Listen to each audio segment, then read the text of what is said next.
Vince, if you want to kick us off with who's hot, I have a few. You might have a few, so let's go back and forth. Yeah, I got quite a few. I'll narrow it down to three, and I will maybe do an honorable mention of just real quick one guy. But my first who's hot is a pitcher for the Kansas City Royals, and that is Seth Lugo. His Seth last two Lugo, starts, he's former been Met. yeah, his last two starts have been dominant. I don't know what Kansas City has in their pitching water over there, but they've been doing great. 14 innings pitched, 7 in each, with just 1 earned run, 17 strikeouts, and 4 walks in those 2 starts. And so far over the 7 starts he's had 6 quality starts. So good on Seth Lugo. He's a top 10 pitcher right now. And his only non-quality start was one in Baltimore, or against Baltimore, where he gave up 4 runs in 5 1/3. It's Baltimore. I'm going to give him a pass on that. And that's baseball. So Seth Lugo has been dominant. I fully anticipate him keeping it up. So get as much Seth Lugo as you can. That's why the Luis Hill start tonight is almost even more impressive, because 6 1/3, no runs against Baltimore, only 1 walk. Like, it's a tough lineup in Baltimore, and he did a really good job. So, if you're buying stock, I've been kind of in and out on him all year, but I mean, he's been trending up. I get it. He's going to go through his struggles. It's like his first full year starting, and we'll see what happens when Garrett Cole comes back to the rotation. But at least till he comes back, I would buy that stock. A guy who's been hot, another pitcher. I'll go pitcher first since you went pitcher first. Kyle Gibson of the St. Louis Cardinals.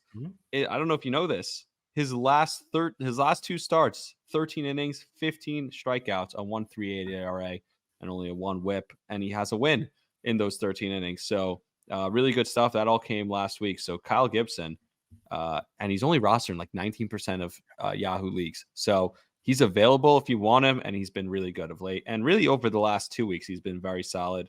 19 innings, 18 strikeouts, 1.42 ERA. Yeah, he's a guy. He's typically streamer territory, but now he's maybe, you keep him on your roster because you're starting him 75. I'm not going to start him against the Dodgers, but against 75% of teams, yeah, he's warranting a start. Again, yeah, my, worth it. My next guy is a guy that if anyone listened to the show it would have been Monday. If you listen to the show on Monday, you would have heard me call out this guy. I think it was Monday. Willi Castro is a guy that I called out, if you remember, for the Minnesota Twins, right? And since April 24th, so 8 games, he has gone 16 for 35. So he has hit a 457 average, just 1 home run, but 5 doubles, 3 triples, 7 runs, 8 RBIs. Guy's been on a mission. And again, multi-positional eligibility, third base, shortstop, outfield. Can't beat it. Go get Willi Castro because he may still be out there. I'm so proud of myself because I know you so well. I had him in my hot, and then I moved him out of my hot because I knew you were. I was like, oh, this is such a Vince guy. I love him. Love him. Yeah, so I moved him out. Mine, Rafael Devers. Slow start to the season, but again, his last week, 571 on base in the last week. He scored 5 runs too. Again, not the best lineup, but this dude can go on a bender himself. He only has 7 RBIs on the year and 3 home runs. So the production's not there, but he's doubled in the last week alone. He's doubled his run score total. He had 5 going into the week last week, and he had 5 in the last week. So, and again, this is the last 7 days when I say in the last week. So he's been hot, 5 runs scored, a homer, 2 RBIs. And again, the 571 on base. Obviously you're rostering him anyway, and you're starting him anyway, but worth keeping track of. Like, if this guy can carry you for a bit, he's one of those guys. And when he gets hot like this, it's fun to watch. Yeah, and that's why we do have to remember too, it is still very early, right? Again, a guy can double his totals in a week or less time at this point still. So in 7 days, he doubled his totals. Yeah. So my next, it's May 1st, by the way, is it? That's today, right? Yeah. By the time you're listening to it, it's probably May 2nd. It's almost May the 4th. My second is left fielder for the San Diego Padres. Not you would be a Star Wars guy, by the way. Well, who wouldn't be? Come on. It is Jurickson Profar, a guy who almost felt like an afterthought for a lot of people in a lot of leagues and a lot of teams. Also, since April 24th, since that's the same date I used for Willi Castro, he is 15 for 30, setting 500. That's even better. That's 200 points better. He's hitting 500 since April 24th, the last week. He's got 2 home runs, 7 runs, 6 RBIs.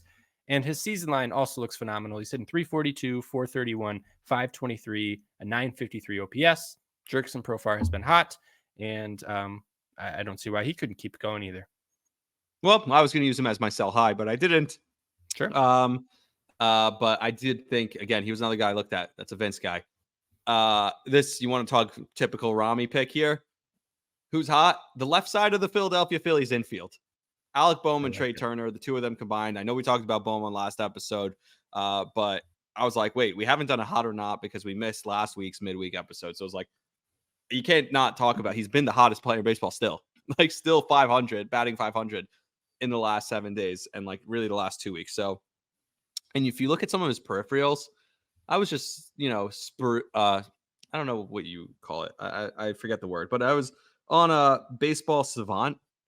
And it's like Baseball Savant was basically like, I was just curious. I looked up Alec Bowman. Baseball Savant was like, Alec Bowman's the best player in baseball. And I was like, cool. I like that. I love that.